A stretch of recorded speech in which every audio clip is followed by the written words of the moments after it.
to episode 3 of Metal Mixing Tips, where I'm going to be looking at mastering metal and in particular using stacked compressors to prepare your mix properly for the final stages. And for those final stages, I'm going to be using Ozone 5 and talking you through the way I use the different modules within that. Now, if you haven't got Ozone 5, it's still worth having a listen to that part of the tutorial, because Ozone is a modular program that has multiband compressor, some equalizers, reverb, different things like that. So you can substitute your own inserts in place of that, and it's more important that you see the workflow I'm using to get the desired results.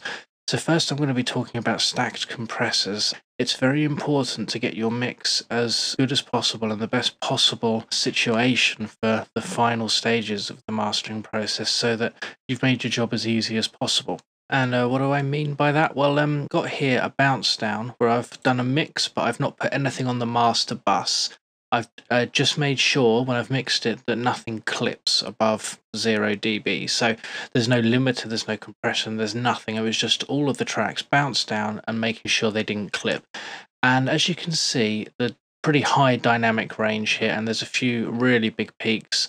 Now, what I mean by stacking compressors and preparing your mix is when we start putting this signal through some other inserts, these high peaks are going to affect the way it responds to the rest of the track. You'll have to dial things up maybe a bit higher just to deal with a few of these big peaks, when if those peaks weren't there, you wouldn't have to push things so hard. Now, what I'm really going to be showing you with the stacked compressors and then finally with using Ozone in the final mastering is getting your track looking something like that to looking like my final master, which is something like that, which is a lot louder. You can see that everything has been pushed pretty much as far as I want to push it without it sounding too squished.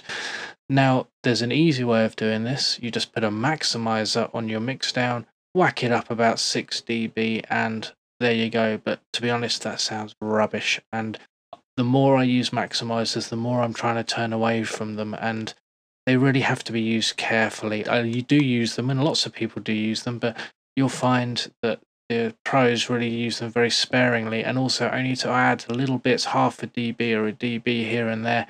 It's very rarely used to just pump up the volume as loud as possible, because they do have some really detrimental effects once you start getting used to listening for what they're doing. Guitars sound great through them when you first pump it up, but after a minute they really fatigue your ears. So what I'm going to be showing you here is to get it from this dark blue one to this light blue one in a few stages, using minimal maximizing to really maintain the dynamic range as much as possible. Now, stacking compressors. This is a technique that's very common in the industry. It's a perfect example of how making small changes and small decisions here and there all stack up, make a big difference at the end. And all it involves is, exactly as it says, putting one compressor on top of another. But as long as you do it properly and just a little bit of adjustment here and there, you can end up with a good result. Because what we need to be doing overall with our mix is getting rid of these odd peaks that are here and there, evening everything out so that when it goes to its final mastering stage, the final mastering compressors and what have you don't have to deal with these unusually high peaks. So this is my waveform, as you can see, where I've got no inserts. What I would then do, my favorite bus compressor to put on that is the SSL. And if we compare that, this is the SSL going through just a 2-to-1 ratio. Not a massive difference, but you can see the quieter bits here are slightly louder than the quieter bits above. So it's raised the volume of the lower parts, and you can see where there's dips in the music here, then the dips aren't so apparent on the SSL one. And overall it's ever so slightly smoother, but it's not particularly noticeable. But that's what I wanted. It's just a 2-to-1 ratio. Now, if you don't have the SSL, Cubase 7, if you've upgraded to it, has got this vintage compressor which works with the same sort of behavior. And what we're looking for, I get this clang on one of them, you're looking for just a tiny bit of movement on the needle there. Again, a 2-to-1 ratio. I wouldn't go above 2 on any of the stack compressors that you're using. After that, I then move on to my linear phase multiband, which if you haven't seen my tutorial on that, I'll put a link on screen now. If you're using it properly, as an absolutely wonderful and essential part of your mastering tools, really. It's a multiband compressor, but it does other things as well. It's very good at getting rid of the mud and making everything sound very clear. And as you can see, although it's still left some peaks in here, it's evened out. The bulk of the waveform is looking fairly stable. And again, it's raised the lower volumes here. You can see it's bigger than that there. And at the beginning, these bits are bigger. So it's starting the process of evening everything out a bit more. Although you can still see the peaks. Most of them aren't quite as big as they were in the previous one. Now, if you don't have the linear phase, I would not suggest using another multiband compressor at this stage, because it's not the multiband aspect that I'm using the linear phase for. It's more the other things that it does. I would suggest just another compressor. If you don't have something like the SSL or any other Waves ones, a normal Cubase compressor or this free one from Variety of Sound, the Density Mark II, these settings that I've got on screen here now are pretty good for just adding what's equivalent to about another ratio of 1.5 to 1, something like that. It just has some tiny activity on the meters again, and just helps smooth some of those peaks.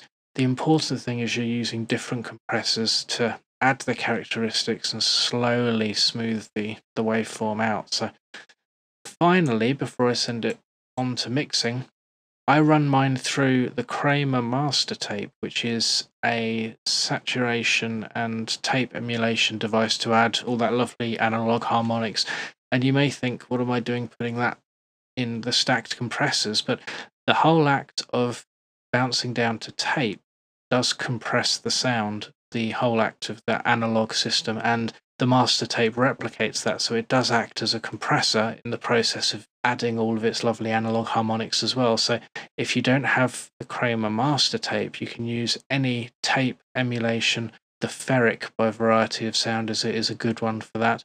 That will start to compress the sound as well, just by the act of the way it's trying to emulate the old tape systems. And this is where the payoff starts to show. If you look how smooth this waveform is compared even to the Line MB one, that is what I'm aiming for now. That's a lovely smooth waveform, hardly any peaks that jump up. And if we compare that to my starting point, where there was no inserts at all, you'll see that is far, far smoother.